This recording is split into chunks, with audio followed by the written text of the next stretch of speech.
Regional 360. Noticias para todos los peruanos. Saludos y bienvenidos a Regional 360, noticias para todos los peruanos. Hoy en nuestra primera emisión del miércoles 21 de diciembre les presentamos las noticias más importantes para su región. Vienen a recogerlos. La familia del expresidente Pedro Castillo podría ir a México en un avión privado enviado por el gobierno mexicano de López Obrador. De acuerdo con fuentes periodísticas, la Cancillería peruana otorgará a la familia de Pedro Castillo el salvoconducto requerido para que Lilia Paredes y sus dos menores hijos puedan ser trasladados al aeropuerto sin impedimentos. Quien no está incluida en este beneficio es Jennifer Paredes, la cuñada de Castillo. En ese sentido, el abogado de Jennifer Paredes aclaró que su patrocinada afrontará las investigaciones penales y notificó al Ministerio Público su nuevo domicilio. Como se sabe, las hermanas Paredes son señaladas por la Fiscalía de integrar una organización criminal que repartía obras y puestos públicos. Es por ello que sobre ellas pesan órdenes de comparecencia con restricciones. Sin embargo, el último domingo, la presidenta Dina Boluarte reveló que el gobierno mexicano decidió otorgarle asilo político a la familia de Castillo. Sí procede. A falta de que se oficialice mediante los votos parlamentarios la reforma de adelanto de elecciones para diciembre del 2023, el titular del Jurado Nacional de Elecciones, Jorge Luis Salas Arenas, confirmó que los comicios sí podrán realizarse. En ese sentido, Salas Arenas sostuvo que, ante la inestabilidad política y social suscitadas a nivel nacional en las últimas semanas, el sistema electoral sí está en medida de llevar a cabo las elecciones. No obstante, resaltó que será un gran reto por las etapas y tiempos que estaban inicialmente establecidos para el 2026. El sistema electoral se encuentra en posibilidad de asumir ese reto, pese a las dificultades que connota, con la finalidad de apoyar en la tarea colectiva de sembrar la paz. Por otra parte, el presidente del Jurado Nacional de Elecciones aclaró que esta medida es viable por tratarse de una situación excepcional y urgente para mantener el correcto orden y seguridad en el país, siendo el pedido un clamor de la población. Finalmente, Jorge Luis Salas Arenas lamentó las irreparables pérdidas humanas que dejaron los conflictos sociales en territorio nacional, además de los cientos de heridos entre civiles y las fuerzas del orden. Por mi intermedio, expresan a los parientes de las personas fallecidas su más profunda condolencia y a las personas que se encuentran heridas sus deseos de pronta recuperación.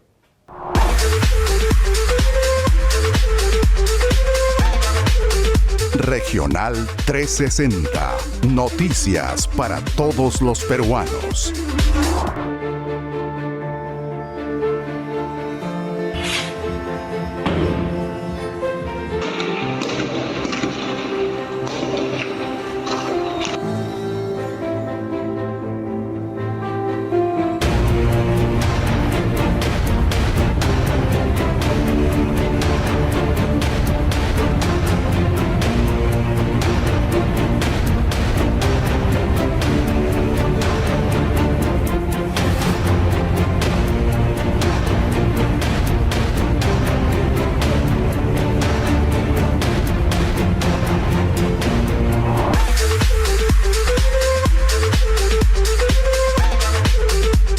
Regional 360.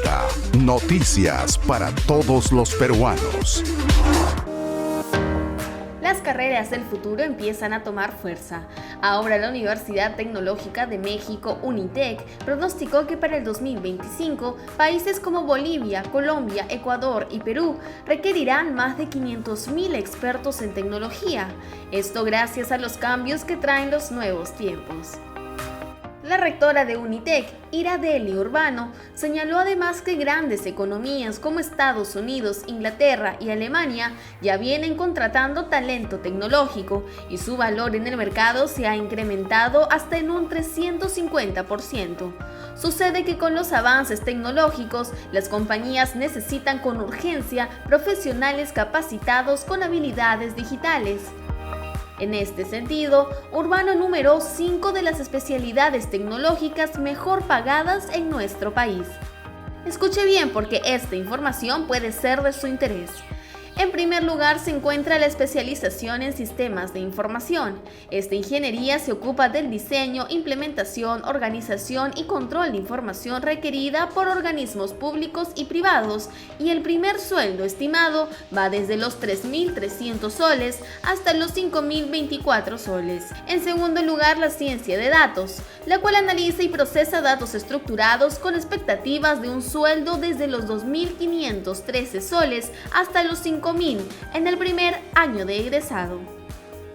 En tercer lugar se encuentra la especialidad de Ingeniería de Software, la cual abarca un amplio abanico de campos de la informática y la ciencia de la computación. Esta especialidad aguarda un sueldo entre 3.247 a 4.344 soles. Así también la especialidad de Estadística, la cual consiste en análisis de datos, contempla un ingreso de hasta 4.622 soles.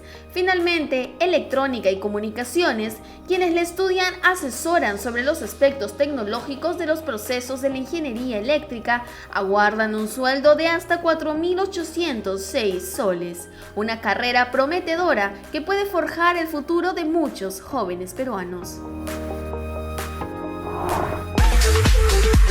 La noticia que importa en tu región desde Lima y todos los rincones del país. Regional 360.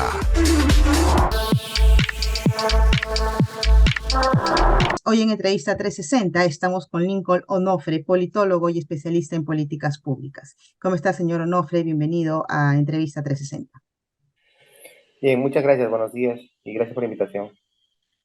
Desde Ayacucho tenemos esta entrevista y quisiera empezar preguntándole cómo está recuperándose la región tras las lamentables muertes que se han registrado en las protestas y qué ha significado estas manifestaciones para Ayacucho. Bueno, fueron 2 días lamentables para la ciudad, en tanto tenemos 9 víctimas, personas que han perdido la vida en el enfrentamiento entre las fuerzas del orden y la ciudadanía que está inconforme con la crisis política que venimos atravesando, dado el enfrentamiento que existe pues también entre el Ejecutivo y el Legislativo, ¿no? Esto ha mellado el aspecto económico en la ciudad en general y en la región, dado que más del 80% de la población en Ayacucho no trabaja de manera formal. Entonces, digamos, es una PEA que trabaja en el sector informal y que de alguna manera podríamos decir que vive del día a día, ¿no? Más allá de estar o no de acuerdo, ¿qué es lo que está fallando? ¿Por qué no se logra calmar todavía este ánimo de protesta que hay en la población? Lo que no se está entendiendo desde la población, pero sobre todo desde quienes dirigen ese tipo de marchas, es que esto tiene tiempos, esto tiene procesos, y lo que se quiere es mejorar realmente el estado político de nuestro país. Lo que la población debería más bien apelar es a que hay una reforma por la que se ha votado el 2018, que esa reforma se implemente por el bien del país y no en función a los intereses de los partidos políticos o de sus representantes. Entiendo un poco al tema de fondo, ¿no? Porque definitivamente los problemas sociales o los problemas de desarrollo que pueden tener las regiones terminan siendo el principal motivador, el detonante para que estas protestas encuentren un eco en cada una de las regiones. ¿Cuáles son las principales demandas que existen en la zona central del Perú y principalmente en Ayacucho? Es una atención a la población, sobre todo rural, porque esos lugares, esos territorios son básicamente la despensa de Lima. Son lugares donde la principal actividad es la agricultura, la economía, en algunos sectores es el turismo, que no es extendido, ¿no? Y que el mercado formal es reducido, básicamente atendido por el sector público. Entonces, creo que por ese lado iría el lado económico, pero también es un problema que tiene que ver más bien con la falta de atención de los gobiernos subnacionales, tanto regional como local, en lo que les corresponde por funciones. Y estamos hablando, por ejemplo, de las vías de comunicación, que en muchos casos son deficientes, que no permiten justamente sacar los productos de las zonas rurales hacia las principales ciudades, o que esas toman más tiempo del que deberían y se van acumulando a la hora de vender, y es lo que incrementa el precio a la hora de vender los productos. Una atención no solamente al sector agrario en sí mismo, sino al sector rural, que es otra concepción, ¿no? Es una concepción distinta respecto a esa atención. Y estamos hablando de salud, estamos hablando de educación, estamos hablando de educación, por ejemplo, digital, educación financiera que requieren las personas que viven en las áreas rurales, pero también hablamos de infraestructura, hablamos de capacitación, hablamos de financiamiento, hablamos de gobernanza. O sea, no tenemos ningún problema, digamos, novedoso en el contexto nacional, y eso es lo que lo hace crítico, porque son las mismas demandas desde ya hace décadas que hasta ahora no se pueden resolver, no solamente por falta de voluntad política, sino también por falta de una visión de cómo debería desarrollarse una ciudad. Los actores políticos que hoy en día hemos tenido, lo que hacen es generar pequeños proyectos, pequeñas intervenciones en el área urbana o en el área rural, pero que cuando uno mira estos proyectos, cuando uno lo mira de manera integral en el territorio, no suman. Al contrario, existen casos inclusive donde entran en conflicto las actuaciones que tienen las autoridades territoriales.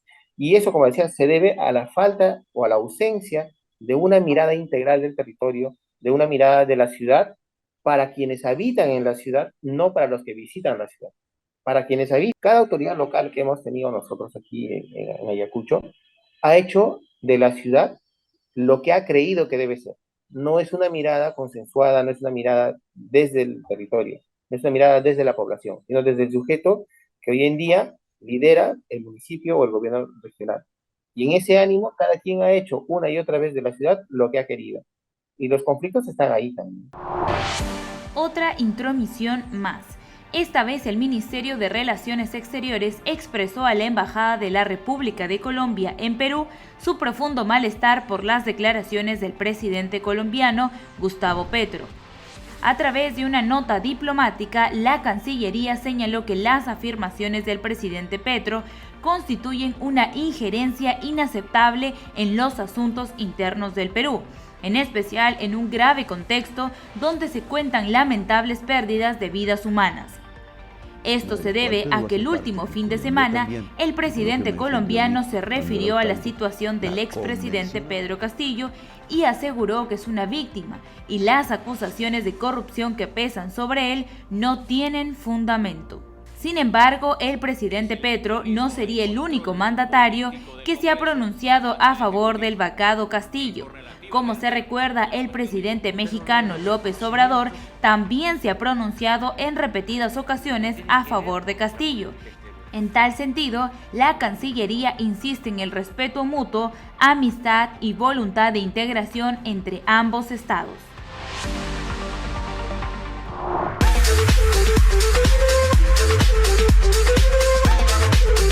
Regional 360. Noticias para todos los peruanos.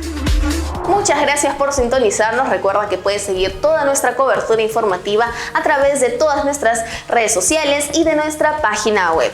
Con nosotros será hasta nuestra próxima emisión a través de este mismo canal. Ahora los dejamos con la efeméride del día. Cada 21 de diciembre, el distrito ancashino de Huayán, ubicado en la provincia de Huarmey, celebra un año más de su fundación, la cual se realizó en el año 1907. Se trata de un distrito que destaca por ser una zona productora de cereales, frutas y legumbres, las cuales son distribuidas en diversas zonas del país.